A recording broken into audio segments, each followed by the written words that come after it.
El término homeostasis se refiere al movimiento de agua a través de una membrana semiimpermeable debido a una diferencia en la osmolaridad o, o, centre, cen, o concentración de solutos o ámbitos lados de la memoria de la membrana, lo que genera una diferencia entre presión osmótica, fuerza necesaria para el movimiento del agua. Sencillamente, la endocitosis es el proceso que utiliza una célula para tomar en las moléculas del espacio extracelular por plegamiento de su membrana alrededor de él y formando esta una vesícula. Exocitosis es el proceso inverso de las vesículas que liberan sustancias al espacio, extraer procesos en los que se han sugerido para desempeñar un papel fundamental, secreción de la hormógena, internalización de receptores de membrana, inmersión de patógeno y comunicación neuronal. Según el tipo de célula, pueden existir estructuras adicionales. Existen distintos vegetales y microorganismos, como bacterias o algas,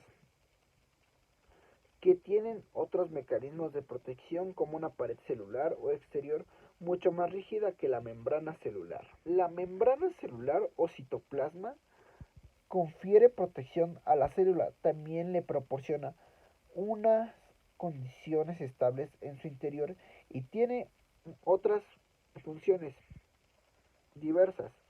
Una de ellas es la de transportar nutrientes hacia su interior y expulsar las sustancias tóxicas fuera de la célula.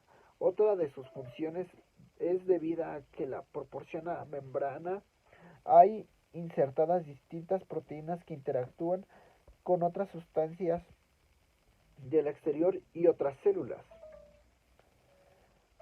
Estas proteínas pueden ser glicoproteínas cuando están formadas por un azúcar unido a una proteína o pueden ser lipoproteínas cuando se componen de la unión de un líquido con una proteína.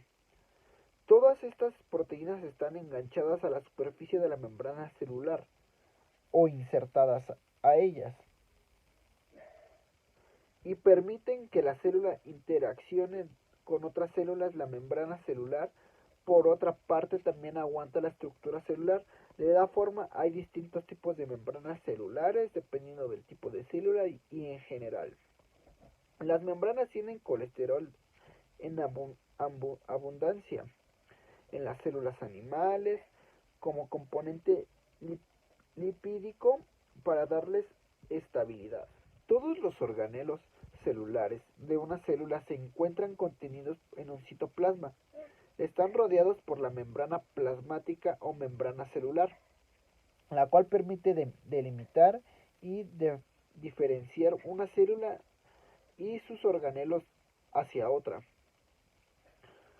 Asimismo, cada organelo celular encuentra delimitado por su propia membrana, lo que permite cumplir sus funciones de molécula adecuada. Todos los seres vivos están compuestos por una o más células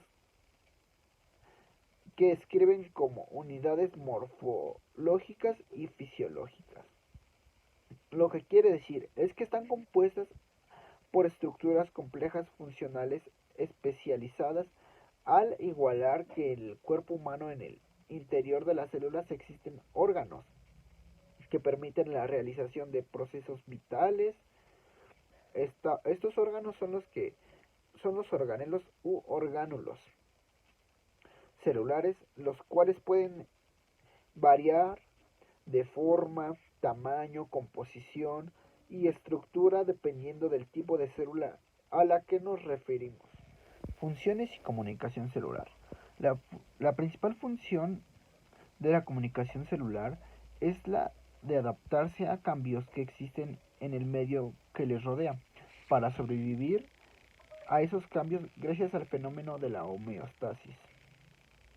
Las células unicelulares procariotas como las bacterias y las células eucariotas como los protozoos, viven en un medio acuoso del que reciben múltiples estímulos fisi físico-químicos como la luz, la temperatura, salidez, acidez, concentración de otras sustancias a los que responden generalmente con el movimiento llamado taxia o quimiotaxia, fototaxia, etcétera. Las células únicamente captan de su microambiente de estímulos y procesos de la información que reciben a través de una vía de transducción de señales que controla la dirección del movimiento de sus pseudopodos, flagelos, cilitos. Los seres unicelulares móviles se adaptan al estado físico y químico de su entorno y pueden aproximarse o alejarse de varios estímulos como un medio de competir para la supervivencia. Metabolismo. Energía y materia para el cuerpo. El cuerpo humano es una máquina compleja que recibe alimentos sólidos y líquidos, los cuales metaboliza o procesa. Todo aquello para obtener materia con la que se nutre nuestro cuerpo y repara nuestros tejidos, así como la energía con la que se mantiene en funcionamiento. La finalidad principal del metabolismo de las proteínas, los hidratos de carbono y las grasas es producir energía para mantener funciones del organismo y permitir que realice trabajos químicos como sintetizar determinadas sustancias, fabricar otras en las que lo son necesarias, trabajos de transporte que es intercambiar sustancias entre el interior y el exterior de las células, trabajos mecánicos contraer los músculos para moverse, además del calor generado para las combustiones celulares. Se emplea para mantener temperatura corporal. El gasto metabólico basal o metabolismo basal es la cantidad de energía necesaria para mantener los procesos vitales estando en reposo después de 12 horas de ayuno y a una temperatura neutra para la mayoría de los adultos sanos, y el metabolismo basal representa entre el 50 y 70% de gasto energético total. El tejido muscular tiene la función de mover los músculos a través de la contracción, así como mantener la postura y generar calor. Cuenta con tres variedades: el tejido muscular liso, que se contrae de forma involuntaria y pone en funcionamiento el estómago, la vejiga, los intestinos o los vasos sanguíneos. El cardíaco también es involuntario, que impulsa sangre a través del corazón. Y el esquelético, que se une a los huesos por medio de tendones y que es el que más relacionamos con el ejercicio físico, ya que contrae y relaja de forma voluntaria. El tejido nervioso está formado por neuronas y células de neuroglia, que son de base del cerebro, la médula espinal y el cerebro. Ante cualquier estímulo, este tejido es el encargado de transmitir impulsos nerviosos a otras neuronas, al tejido muscular y a las glándulas. La propagación de estos impulsos es lo que permite a nuestro cuerpo percibir sensaciones, por ejemplo, el sabor salado de un alimento o frío al tocar la nieve, e iniciar reacciones motoras. El tejido conjuntivo es uno de los más abundantes en el cuerpo humano, mientras que su variedad es más densa, se encuentra en los tendones, los ligamentos y la capa inferior de la piel. La más laxa sirve para dar soporte a los órganos. Las fibras que forman el tejido conjuntivo están compuestas parcialmente de colágeno. En este sentido, nuestra línea de productos Silicea busca potenciar la producción de proteínas y colágeno para nutrir, hidratar y aportar firmeza y elasticidad al cabello, piel y uñas. Tejido conjuntivo o tejido conectivo. La sangre y los huesos se encuentran dentro de este tipo de tejidos.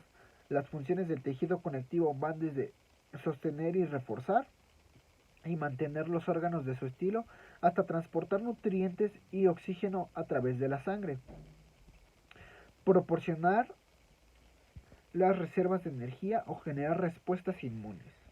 El tejido epitelial cubre la superficie del cuerpo en el caso de la piel y de su cuero cabelludo y el interior de órganos y cavidades. Entre sus funciones detecta la protección de los organismos frente a los elementos externos, los, la excreción de desechos, de absorción de nutrientes y de capacitación de estímulos. Bueno, ¿sabías que la piel, la sangre, los músculos, el cerebro, los riñones y el corazón se componen de tejidos?